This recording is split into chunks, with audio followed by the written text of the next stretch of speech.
What's up, everybody? Welcome back to another YouTube video here on the channel. If you're new here, my name is Zach. This is the channel for my Ls Swap S10. Make sure before we get started, go ahead and like this video and subscribe so you don't miss anything. And for all those returning people, what's up? So, if you have watched my last video that I posted before the last video, 2 videos ago, then you would see how much I had into my engine build, the 5.3, that lasted 2 minutes and then went boom.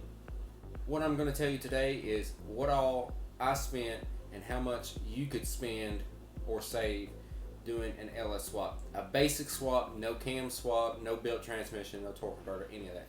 Just the basic stuff. I feel like I've been over a lot of this stuff already. So to start everything off, you need your engine. I paid $250 for my 5.3. It had like 300,000 miles on it, but it was built. I'm sure you could find another 5.3 for about the same price. Next, I bought my stock, 100% stock 4L60E for $400. It shifted perfect. It was a lower mileage transmission. It was obviously 2-wheel drive. All this stuff is for 2-wheel drive because I'm not 100% sure on the 4-wheel drive stuff. I would assume everything is the same except for obvious transfer case and all that. Whenever I bought my engine, it was fully dressed, so I already had my 862 heads, an intake, fuel, the fuel rail, injectors, and all that. So all that was included in that $250 price, which I'm sure you can find that too. The next thing that I bought was a wiring harness. I bought my wiring harness reworked. It's a good harness. I paid $450 for it. Nothing wrong with it.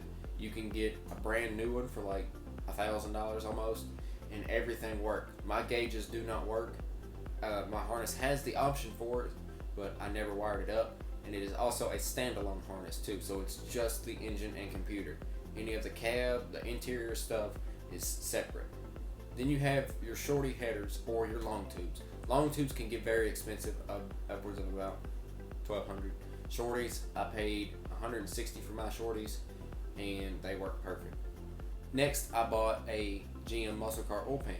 You can use a Hummer H3 pan, and if I'm not right on that, correct me in the comments. And there's another pan out there that you can use, but I'm not sure the name of it. Next is the fuel system. I have a fuel cell in the bed of my truck, as you've seen, and it's about $130 for a 20-gallon tank. The pump is a Walbro 255 pump, inline pump, and that dude was about $130, maybe a little bit less, and all the hoses and the fittings and stuff were about $100 after it was all said and done, because there was quite a bit of stuff. My radiator is the stock radiator that was in the truck. Although the one that I had was busted, it cost about $130 for a brand new one, so I was out that money. But if you have a stock 4.3 S10 radiator, it will work, and it will keep your truck cool, because mine is a big cam 5.3 and it does perfect. The transmission cross member that I used is the stock one. I modified it to fit, and also my drive shaft had to be shortened too, and that was about $150 there. And your stock rear end will work. It might not work for very long if you throw a lot of power to it or are very abusive to it, but it will work.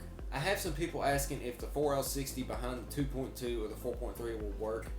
I'm pretty sure it's a 4L60 and it will work, period.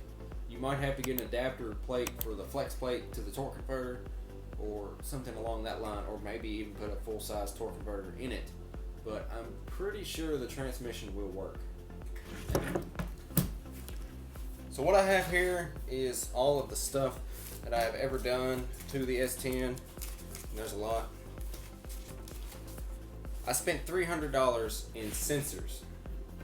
That was a lot of stuff. Oil pressure sensor, map sensor, mass airflow, all of that.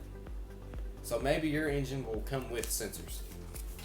So I have everything in here. Motor mounts was $78 for the lowers, and the polyurethane 2.8s were $60.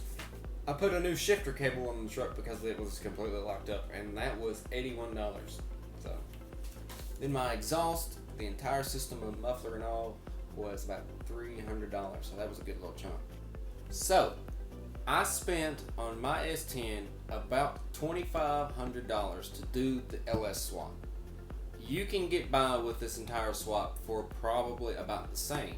That's not including the cam, the long tubes, the torque converter, the built transmission, the 9-inch, none of that. That is just to get the LS into the truck and running. I spent about $2,500. You can get by with your swap for about $2,000 if you do a little bit different than I did. Go to a junkyard for a lot more parts, get an engine that has a lot more parts on it that work, like all the sensors that I spent money on and didn't have to. Get a parts truck. That will help. That would help a tremendous amount.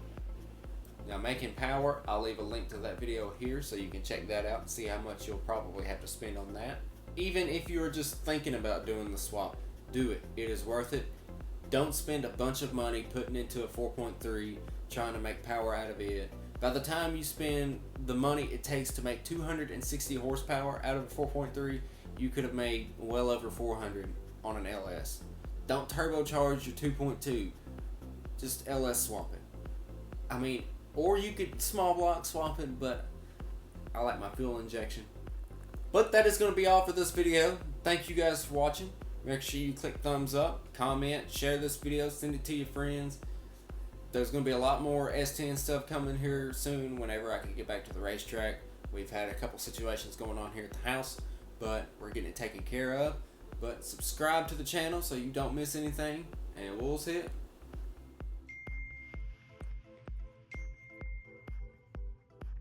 Excuse me.